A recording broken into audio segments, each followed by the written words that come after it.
দাদা 1 মিনিটের জন্য ফোনটা পাওয়া যাবে? আমার ফোনে না রিচার্জটা শেষ হয়ে গেছে, একটা কল করার ছিল। আরে বাহ, ফোনের সাথে সাথে নেটফ্লিক্সের পাসওয়ার্ডটাও দিয়ে দিই। আমি কি তোর দিদি জামাই?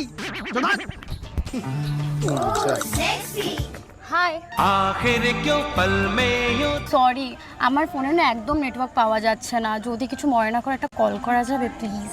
तुम्हें जो मैंने देखा হ্যালো, হাই। ও নিশ্চয়ই, আপনার জন্য আমি কিছু করতে পারি। এই মানে ধরুন আপনি ফোনে কথা বলবেন আর আমি আপনার ফোনটা ধরে দেবো। বাহ, তোমার ফোন থেকে কল করলাম, একবারই কল কানেক্ট হয়ে গেল। হ্যাঁ, আসলে ভি নেটওয়ার্ক তো, তাই জন্য। কিভাবে? ভি মাত্র 6 মাসের মধ্যে 1 লাখেরও বেশি টাওয়ার লাগিয়েছে, তাই রনে বনে জলে জঙ্গলে যেখানে যাবে একবারেই কল লেগে যাবে। আহা, তুমি এমনি কল করছো কেন? ভিডিও কল করো। এ দেখো, এটা কি তোমার দাদা? তোমার দাদা? হাই দাদা। দাদা কেন হতে যাবে?